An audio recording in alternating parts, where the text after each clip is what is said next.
بسم الله الرحمن الرحيم. Shaitan is nobody's friend. Allah is your friend. Allah waliyul ladina amanu. Allah is your friend. Allah has chosen wali as a name for himself. Although wali means a pious person, a saintly person. Amongst the categories of people who are honorable, walis or saints are number one, then shuhada, martyrs, then siddiqs, then nabis. Nabis are on the top, and walis or saints on the bottom. And every Muslim is a potential wali, is a potential friend of Allah. But there are categories in friendship. Some people are merely friends just because they know someone. If someone asks you, do you know Abdullah? Yeah, he's my friend. And you might not necessarily know him very well. But because you know him basically, so you think he is your friend. There is somebody else that you confide in, you assist and you help all the time, and you get along with him, you help him in his time of need, he helps you in your time of need, and you get along and you know all there is to know about each other. Similarly with Allah, a person who believes in Allah is also a friend of Allah. But there are then those who do 24/7 whatever Allah wants them to do, and mashallah, at whatever opportunity they get, they try and do things and say things and mashallah and behave in a manner which pleases Allah, and they become so dear to Allah and so close to Allah that Allah becomes a true friend. To an extent, it says in hadith, لا يزال عبدي يتقرب إلي بالنوافل حتى أحبه فإذا أحببته كنت سمعه الذي يسمع به. And Allah says, I'll take him to be my friend and my beloved. And then when that stage comes, then I become his eyes with which he sees, his ears with which he listens, and with his legs with which he walks. وَلَئِنْ سَأَلَنِي لَأَعْطَيْتُهُ وَلَئِنْ اسْتَعَاذَنِي لَأُعِيذَنَّ. Then whatever he asks me, I give him.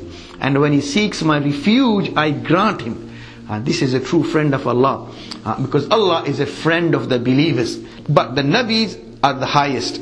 But Allah hasn't given himself the name Nabi, because Allah wanted to bring Nubuwwat to an end. So if Allah had named himself a Nabi, then one day, because Nubuwwat was destined to come to an end, so one of Allah's attributes would have come to an end, which can't happen.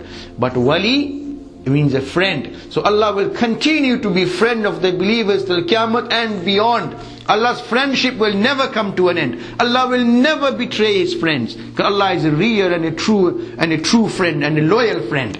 So Allah waliyul ladina amanu. Allah wants us to be His friend. Allah wants to extend that friendship to every believer. But it's up to the believers. It's up to the believers how close and dear a friend they want to be with Allah. And the closer they are to Allah, and the dearer they are to Allah, يُخْرِجُهُمْ مِنَ الظُّلُمَاتِ إِلَى النُّورِ. Allah will lead them from darkness into light. When you're in the light, you know what's good, what's bad, what's harmful, what's useful, who your friend is, who your foe is, who's your enemy. Now you can tell. You're living in light. So a true believer, Allahu Akbar, he never gets cheated.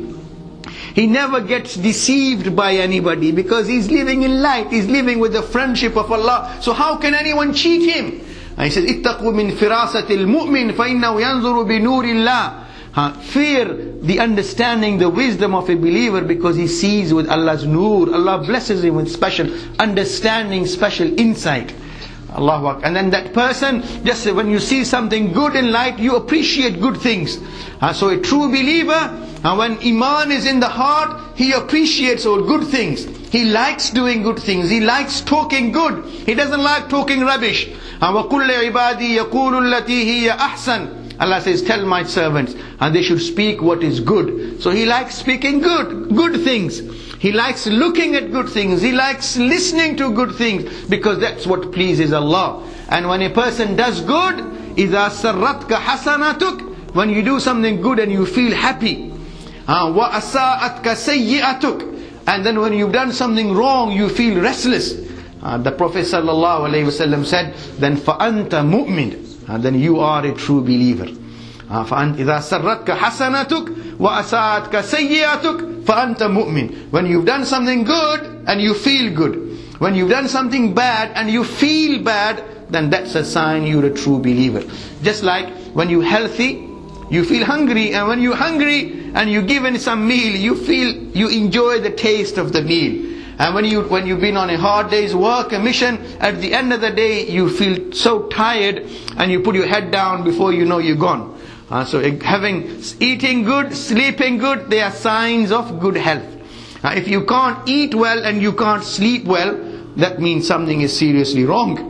A normal healthy person, he enjoys a nice meal, and this is Allah's rahmat, Allah's fazl. Allah has made this life so wonderful for us. Although Allah has made us only and created us only to worship Him, وَمَا خَلَقْتُ الْجِنَّ وَالْإِنسَ إِلَّا لِيَعْبُدُونَ. I have not created jinn and mankind but to worship me. The only purpose of our creation is to worship Allah. But Allah has not said to us, just sit in the masjid, go into caves, go into jungles, go into the desert and just say salat or read Quran and make tasbih. No. Allah has commanded us to pray 5 times a day, and then allowed us to work, mashallah, dress well, eat well. Allah has permitted us. قُلْ مَنْ حَرَّمَ زِينَةَ اللَّهِ الَّتِي أَخْرَجَ لِعِبَادِهِ. Tell them, who has made it unlawful for you not to enjoy the beauty of this world, what Allah has placed in it? No, the good food, companionship, family, mashallah. When a person is alone, you feel bored, and when you meet some nice friends and you have a nice, decent, good conversation, mashallah, you feel good. When you've been working out all day, mashallah, at the end of the day, you feel hungry, you look forward to having a nice meal. Having had a nice meal makes you feel good. And then, mashallah, if you married in that relationship, that companionship, you look forward to meeting someone and having a nice time together, just with your friends, with your family, with your children, mashallah, being with your parents, being with your wife, mashallah. You look forward to such meetings, and your meetings, mashallah, become enjoyable, and time passes nicely. In the meantime, you say your Fajr, your Dhuhr, your Asr, your Maghrib and Isha, and while you are enjoying yourself to a certain permissible level, you are doing your ibadat as well. Your life is ticking by, mashallah. You think you got things to look forward to, which you enjoy doing and which give you pleasure as well. And at the same time, your prayers, mashallah, your sadaqah, when Ramadan comes, you are fasting. Allah has given you wealth. You've been to Hajj, mashallah, you give sadaqah, you go to Umrah, and at the same time, your account in the hereafter is being built up. So over a period of 40, 50, 60 years, you've led a decent life. You haven't been a monk. Mashallah, during the day you look forward to, mashallah, working and then coming home at night, and you've been saying your prayers at night. You rest, mashallah, you enjoy your sleep, but don't enjoy it too much. Like some people, they sleep in such a manner you can beat drums and they can't get up, let alone getting up for Fajr. And for people who can't get up for Fajr, the Prophet ﷺ said, "Bala shaytanu fi udhunay." Sahih hadith, the Prophet said, shaitan urinates in their ears. But you get up in the morning, mashallah, وَبِالْأَسْحَارِ هُمْ يَسْتَغْفِرُونَ. In the later part of the night, mashallah, people get up and they make istighfar. They come to the masjid, and if you knew how much reward there was in coming to masjid for Fajr and Isha, if you had to crawl, you would not hesitate. And this is how important it is to come to masjid, especially for Fajr and for Isha Salat.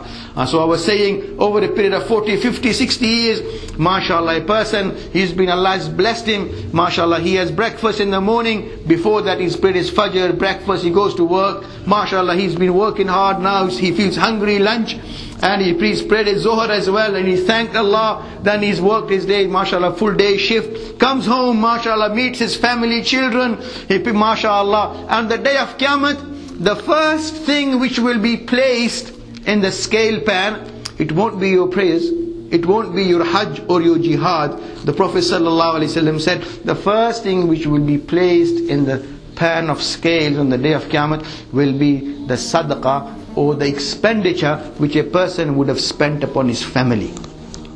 So looking after your children, your family, that is sadaqah, and that is also a responsibility Allah has given, and on the day of Qiyamah you will be rewarded for it.